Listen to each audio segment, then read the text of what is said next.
নমস্কার প্রিয় দর্শক বন্ধুরা, আপনাদের অনেকের বিশেষ অনুরোধে দীর্ঘদিন বাদে একটি গুরুত্বপূর্ণ ভিডিও নিয়ে আলোচনা করছি। অনেকেই আপনারা জানতে চেয়েছেন আগামী দিনগুলো মীন রাশি জাতক জাতিকাদের জন্য কোন কোন ক্ষেত্রে বিশেষ গুরুত্বপূর্ণ, কতটা গুরুত্বপূর্ণ, কিভাবে সেই গুরুত্বপূর্ণ দিকগুলো বা শুভ দিকগুলো আমরা আমাদের জীবনে প্রতিফলিত করতে পারবো, প্রভাবিত করতে পারবো, এই সমস্ত বিষয় নিয়ে এই ভিডিওতে আলোচনা করব। তো আমি শ্রী রতন শাস্ত্রী, কেপি অ্যাস্ট্রোলজার, আর আপনারা দেখছেন আপনাদেরই প্রিয় জ্যোতিষ ভিত্তিক ইউটিউব চ্যানেল HR অ্যাস্ট্রোলজি, অর্থাৎ হিউম্যান রিসোর্স অ্যাস্ট্রোলজি। অ্যাস্ট্রোলজি একটি মানব সম্পদ, সেই দৃষ্টিকোণ থেকে আমরা প্রত্যেকটা ভিডিও আপনাদের জন্য নিয়ে আসি যাতে আপনাদের কিছু উপকারে আসে। আসলে অ্যাস্ট্রোলজিকে বিশেষ মান্যতা দিয়ে থাকেন, কথায় বলে বিশ্বাসে মিলায় বস্তু, তর্কে বহুদূর। তাই এই বিশ্বাসটা যদি নিয়ে যারা চলছেন তার অবশ্যই কিছু ভালো ফল বা জীবনের চলার পথে কিছুটা ভালো কিছু পাওয়া যেতে পারে। তো চলুন কথা না বাড়িয়ে আমরা আমাদের মূল বিষয়ে প্রবেশ করছি। মীন রাশিটার সম্বন্ধে একটু জানতে হবে। অনেকেই জানেন, আবার সম্পূর্ণভাবে অনেকে জানেন না। আসলে রাশিটা কি আগে জানতে হবে। আমাদের বৈদিক শাস্ত্র অনুযায়ী, বৈদিক মত অনুযায়ী, মানে ইন্ডিয়ান কালচার অনুযায়ী, জন্ম সময়ে চন্দ্র গ্রহটি 12টি যে রাশি রয়েছে জোডিয়াকের, সেই 12টি রাশির মধ্যে যে রাশিতে অবস্থান করে সেইটি হচ্ছে সেই ব্যক্তির রাশি। আর জন্মকালীন সময়ে যাদের যাদের চন্দ্র গ্রহটি মীন রাশিতে অবস্থান করছিল তাদের হচ্ছে মীন রাশি। আবার পাশ্চাত্য মতে কিন্তু রবি গ্রহটি জন্মকালীন অবস্থায় যে রাশিতে থাকে সেটি হচ্ছে রাশি। এক একটা রাশি হচ্ছে 30 ডিগ্রি অতিক্রম করে। এই 30 ডিগ্রির মধ্যে 3টি নক্ষত্র থাকে। টোটাল রাশিচক্রে আমরা 27টি নক্ষত্র নিয়ে বিচারের মধ্যে নিয়ে আসি। আছে চন্দ্রের যে কলা, সেই কলা হচ্ছে 27টি কলা, সেই জন্য 27টা নক্ষত্র নিয়ে বিচারের মধ্যে বৈদিক জ্যোতিষশাস্ত্রে নেওয়া হয়েছে। মীন রাশি জাতক জাতিকারা 3টি নক্ষত্রের মধ্যে অবস্থান করবেন। প্রথম হচ্ছে 3 ডিগ্রি 20 মিনিট থাকবে হচ্ছে বৃহস্পতির নক্ষত্র, যেটা কিন্তু 25 নম্বর নক্ষত্র বা পূর্ব ভাদ্রপদ নক্ষত্র। এই পূর্ব ভাদ্রপদ নক্ষত্রে যারা জন্মগ্রহণ করেন তাদের হচ্ছে নরগণ। পরবর্তী 13 ডিগ্রি 20 মিনিট পর্যন্ত চন্দ্রগ্রহটি যখন থাকবে সেই সময়টা হচ্ছে 26 নক্ষত্রে চন্দ্রগ্রহটি অবস্থান। এটি হচ্ছে শনি মহারাজের নক্ষত্র। আর এই 26 নম্বর নক্ষত্রে যারা জন্মগ্রহণ করবেন তারা হচ্ছেন নরগণের ব্যক্তি। পরবর্তী 13 ডিগ্রি 20 মিনিট অবস্থান করবে হচ্ছে অন্তিম নক্ষত্র, 27টি নক্ষত্রের 27 নম্বর নক্ষত্রে যারা জন্মগ্রহণ করবেন তারা হচ্ছে রেবতী নক্ষত্রে জন্মগ্রহণ করছেন, এবং এই নক্ষত্রে যারা জন্মগ্রহণ করেন তারা হচ্ছে রাক্ষসগণ বা দেবারিগণ। চন্দ্র হচ্ছে মনের কারক গ্রহ, সেই জন্য মন মানসিকতার মধ্যে দেবগুরু বৃহস্পতির যে শুভ প্রভাবগুলো, শুভত্বগুলো রয়েছে সেগুলো জাতক জাতিকাদের মধ্যে, আপনাদের মধ্যে বর্তাবে। এবং এই মীন রাশিটি হচ্ছে একটি জলতত্ত্বের রাশি। তার মানে জল সংক্রান্ত বিষয়গুলো আপনাদের মধ্যে বিশেষ করে থাকবে। শারীরিক স্থূলতা থাকতে পারে, জল বিষয়ে বিভিন্ন ধরনের ব্যবসা হতে পারে, রোগব্যাধি হতে পারে, এগুলো থাকবে।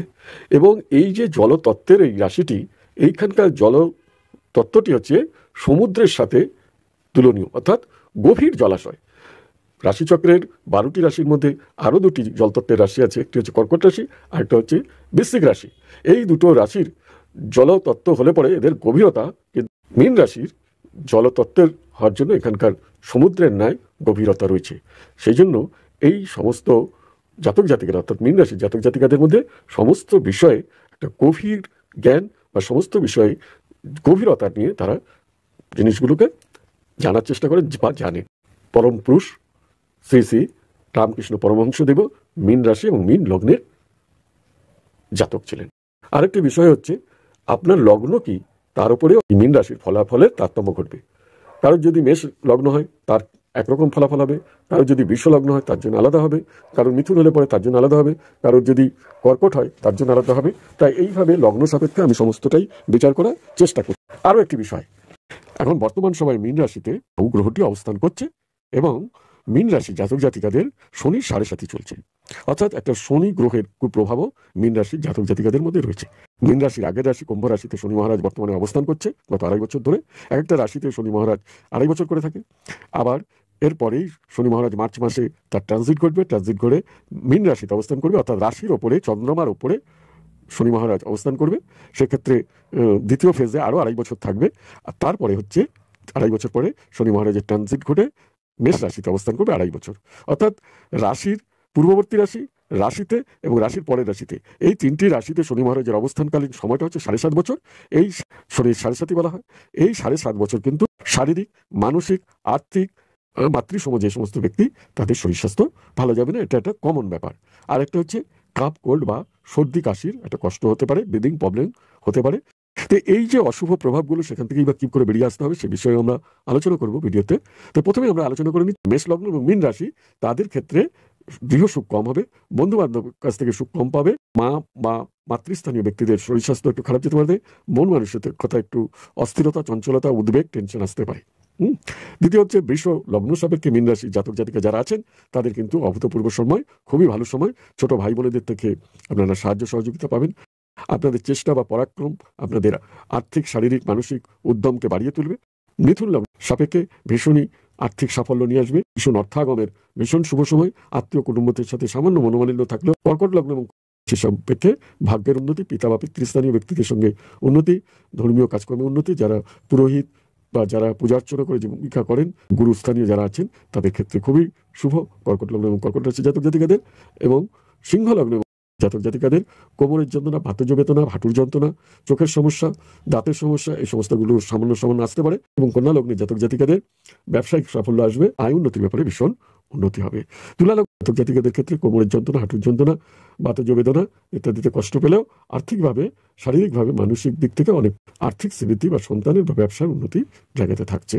বৃশ্চিক লগ্ন সাপেক্ষে সন্তান থেকে সুখ আসবে, সন্তান ধারণ করবার জন্য মা বোনেদের একটা খুবই ভালো সময়। সেটা কিন্তু মানসিক ডিপ্রেশন বা মানসিক দুশ্চিন্তা সামান্য কিছু থাকতে পারে, তবে সকলের ক্ষেত্রে নয়, সেটা আপনাদের ব্যক্তিগত রাশি চোখ দেখতে হবে। আর্থিক সমৃদ্ধির চোখ অসম্ভবভাবে ভালো থাকবে, ব্যবসা বাণিজ্য উন্নতি এবং কর্মের ব্যাপারে উন্নতি, ভাগ্যের উন্নতি, ভাগ্যের সহায়তা আপনারা পাচ্ছেনই পাচ্ছেন। এবং ধনু লগ্নে জাতক জাতিকাদেরও ভীষণ শুভ সময়, মাতৃসুখ, গৃহসুখ, মানসিক সুখ, জমি জমা ক্রয় করা, বিক্রয় করা, এই সমস্ত ব্যাপারে একটা শুভ প্রভাব থাকছে। এবং মকর লগ্নে জাতক জাতিকাদের জন্য মিশ্র প্রভাব থাকবে, সাপ্লাই এবং এজেন্সিগুলো কাজকর্মের সফলতা থাকবে। ওয়াইফের শরীর স্বাস্থ্য কিছুটা খারাপ যেতে পারে, বুকের ঠান্ডা লাগার সমস্যা কিন্তু আপনাদের মধ্যে বেশি দেখা যাবে, চোখের সমস্যাও কিন্তু দেখা যেতে পারে, ঠান্ডা লাগা থেকে সম্পূর্ণ সতর্ক থাকতে পারে। এবং কুম্ভ লগ্নের জাতক জাতিকাদের জন্য আর্থিক সমৃদ্ধি রয়েছে, আর্থিক সফলতা থাকবে, সন্তান থেকে সুখ থাকবে, তবে শারীরিক এবং মানসিক কিছুটা অস্থিরতা এবং চঞ্চলতা থাকবে শরীর স্বাস্থ্যের জন্য। এবং বাতজ বেদনা এবং চোখের সমস্যা, দাঁতের সমস্যা, হাঁটুর সমস্যা, কোমরের যন্ত্রণা, এগুলো যাদের মীন রাশি এবং লগ্নটাও মীন লগ্ন, সেই মীন লগ্নের জাতক জাতিকাদের জন্য সময়টি ভীষণ ভালো, খুবই ভালো। ব্যবসায় বাণিজ্যে, প্রণয়, প্রেম, প্রীতি, ভালোবাসার সমস্ত দিক থেকেই শুভ প্রভাব থাকবে। আপনাদের শারীরিক এবং মানসিক কিছুটা চঞ্চলতা বা অস্থিরতা থাকবে, একটু ঠান্ডা লাগা, গলা ব্যথা, টনসিলের ব্যথা, এই বিষয়গুলো আসতে পারে, চোখের সমস্যা আসতে পারে, হাঁটুর যন্ত্রণা, বাতজ বেদনা, এই সমস্যাগুলো আসতে পারে। তাহলে এই পরিস্থিতিতে এই শনির সাড়ে সাতির জন্য মীন রাশির জাতক জাতিকাদের এখন কি করণীয়? আগামী 7.5 বছর আপনাদের বেশ কিছু বিষয়ে একটু সতর্ক হয়ে চলতে হবে। শনি হচ্ছে সাত্ত্বিক গ্রহ, সততার গ্রহ, ইনি ভোগ কারক গ্রহ নয়, ইনি কিচ্ছু সাধনের সন্ন্যাসী গ্রহ, ইনি হচ্ছেন সাধু সন্তদের গ্রহ, আধ্যাত্মিক জগতের গ্রহ, আধ্যাত্ম মার্গে এনারা নিয়ে যান। সামাজিক সুখ স্বাচ্ছন্দ্য এরা খুব বেশি দিতে চায় না, খুব সামান্য দিতে চায় এই শনি মহারাজ। তাই এই শনি মহারাজকে যত বেশি সন্তুষ্ট রাখা যাবে, অর্থাৎ কিনা আপনাদের খাদ্য খাবারের ব্যাপারে একটু সতর্কতা অবলম্বন করতে হবে।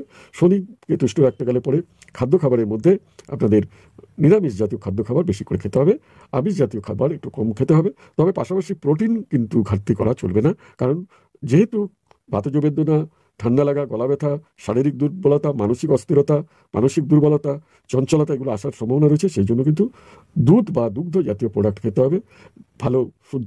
আর শনিবার দিনকে আপনারা শনি মন্দিরে অবশ্যই একটা বাতাসা, একটা দক্ষিণা, একটা ধূপকাঠি জ্বালিয়ে দেওয়া এবং একটি ঘিয়ের প্রদীপ জ্বালিয়ে দেওয়া বা একটা মোমবাতি জ্বালিয়ে দেওয়া, এটা কন্টিনিউয়াসলি করে যান প্রত্যেক শনিবার দিনকে। এবং শ্বেত বিরানার মূল আপনারা অবশ্যই ধারণ করুন। লাল বস্ত্র, লাল খাদ্য যেমন টমেটো এবং শুকনো লঙ্কা বা লাল পাকা লঙ্কা, গাজর ইত্যাদি লাল খাবার জাতীয় যে খাবারগুলো আছে সেই শনিবার করে আপনারা এই খাদ্যগুলো গ্রহণ করবেন না। এগুলো করতে থাকুন, সৎভাবে থাকুন। এবং কালো গরুকে কিছু খাবার দিন, সেটা আটা দিতে পারেন, কলা দিতে পারেন, আপনার সাধ্যমতো যে কোনো খাবার প্রদান করুন কালো গরুকে, বা যে কোনো গরুকে প্রদান করুন খাবার দাওয়া দিন। কাককে কিছু খাবার টাবার দিন, সকালবেলা উঠে ভাজাভুজি দিন কাককে। পিঁপড়েদের, কালো পিঁপড়েদেরকে কিছু খাবার টাবার দিন।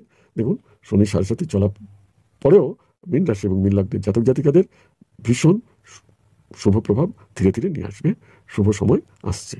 এই ছিল আজকের ভিডিও। আশা করি ভিডিওটি আপনাদের ভালো লেগেছে। যদি ভিডিওটি ভালো লেগে থাকে তাহলে অবশ্যই একটি লাইক করবেন এবং পরিচিত জনের সাথে যাদেরকে এই ভিডিও দিলে পরে উপকার আসবে তাদের কাছে ভিডিওটিকে শেয়ার করুন। আর যারা আমাদের চ্যানেল নতুন তাদেরকে অনুরোধ করবো এইরকমই নতুন নতুন ভিডিও পাওয়ার জন্য আমাদের চ্যানেলটিকে সাবস্ক্রাইব করে রাখুন। আর যারা অলরেডি সাবস্ক্রাইব করে রেখেছেন তাদেরকে জানাই অসংখ্য ধন্যবাদ। এই বলে সকলের সামগ্রিক শ্রীবৃদ্ধি এবং সুস্বাস্থ্য কামনা করে আজকের এপিসোড থেকে বিদায় নেব। সম্পূর্ণ এপিসোডটি দেখার জন্য আপনাদেরকে জানাই